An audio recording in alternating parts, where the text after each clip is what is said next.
So we're going to look at polar and non-polar molecules, and in order to do that we need to remember and understand the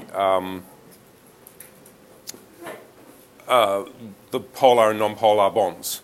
So we're looking at polarity of molecules, and we need to know our molecular shapes and the symmetry, which we'll talk about, and the electronegativity comparison between the two atoms involved in the bond. So, polar molecules. So a polar molecule is basically when there is an uneven distribution of charge within the molecule. So in order to have polar molecules, we will need to have polar bonds, but just because we have polar bonds does not mean we have polar molecules. Okay? And we'll see why that is the case in a little while. So as a quick example, we talked about hydrogen and fluorine bonding. We know that fluorine will be a partial negative, hydrogen will be a partial positive. So that means that that particular molecule, which is a linear molecule because it's got two atoms in it, is a polar molecule. This end of the molecule is a partial negative charge. This end of the molecule is a partial positive charge. Okay? So that would be an example of a polar molecule. So non-polar molecules. So non-polar molecules is when there's an even charge distribution across the molecule. So in this case, between the carbon and the oxygen, we would have a polar bond where the oxygens would be negative, partial negative, carbon partial positive, oxygen partial negative. But in this case,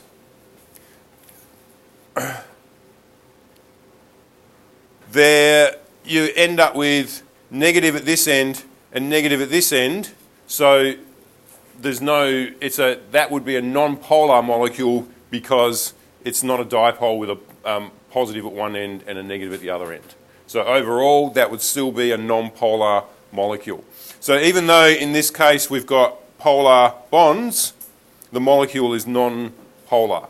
And that's because it's a linear bond, linear molecule. We know it's a linear molecule because we've only got two areas of electrostatic charge around the carbon, which creates a linear shaped molecule. So we need to know, firstly, what shape the molecule is. Then we need to know the polarity of the bonds and the distribution of the polarity of those polar bonds, if there are polar bonds. And then we can work out whether or not the molecule is polar. And we'll see over the coming lessons the importance of the polarity of different molecules. So molecules will be polar if two things occur. Firstly, it needs to contain polar covalent bonds. Okay? So we understand and know what polar covalent bonds are. And the second requirement is that it needs to be asymmetrical. So the centres of the partial positive and negative charges don't correspond, or the sum of the vectors representing the polarity of each bond is not zero. Okay? So in the previous example, well, in this case here, if we look at this bond, this molecule, which is carbon tetrachloride, we can see that, well, we know that each of the bonds is going to be a polar bond. So which end would be negative, the chlorine end or the carbon end? The chlorine end will be partial negative, carbon end will be partial positive. But is it a symmetrical or asymmetrical molecule? Asymmetrical?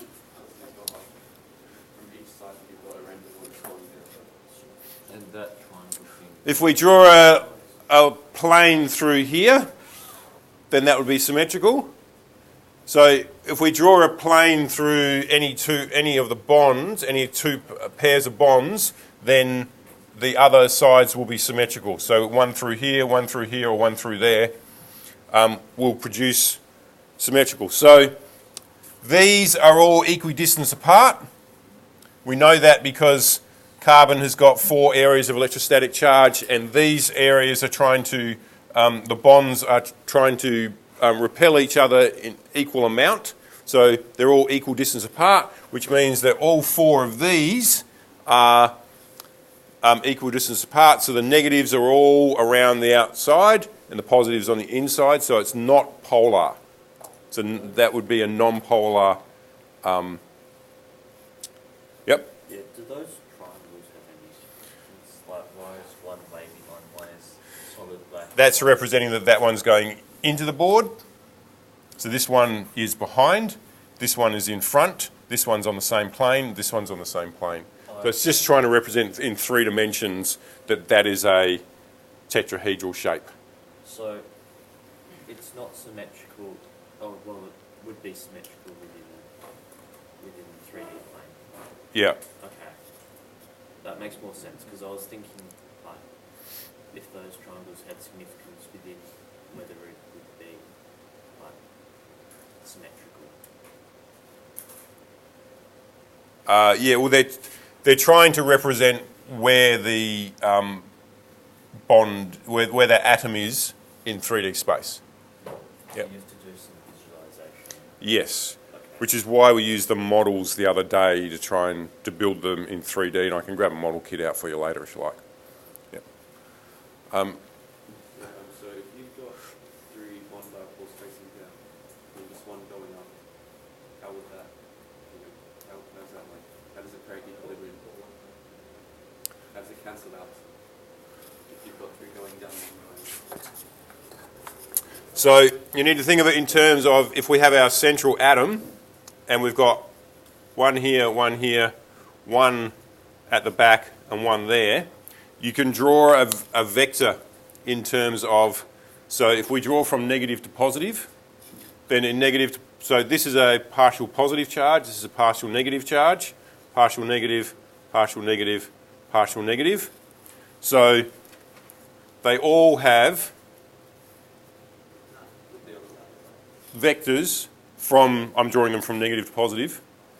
They all have vectors from negative to positive, all in the same direction. So overall, there's no net charge. Okay? And the magnitude of those vectors is all the same.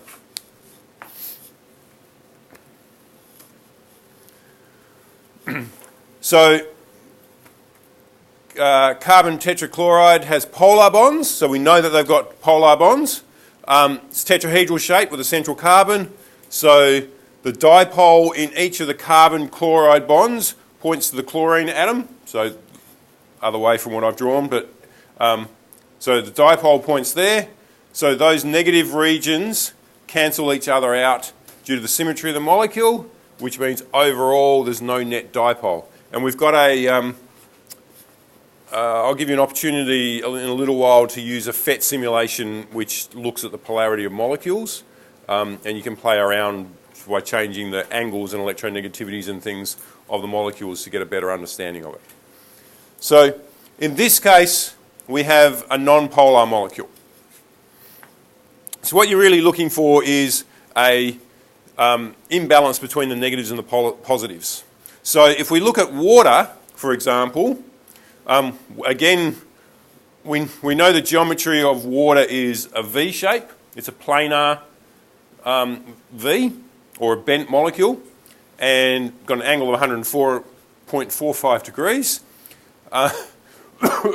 We know that each of the bonds are polar, so which end would be negative, which end would be positive?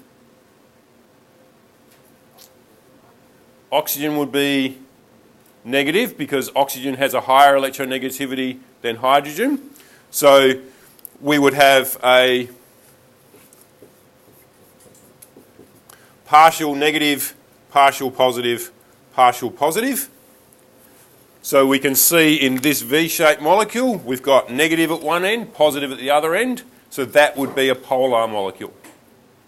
So in order to work that out, we needed to know the geometry of the water molecule. We needed to know the polarity of the bonds, and then we can work out the polarity of the molecule.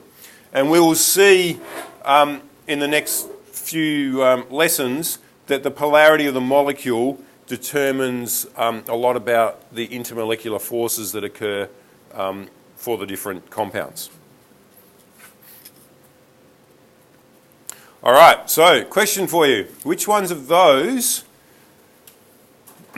are symmetric and which ones aren't symmetric?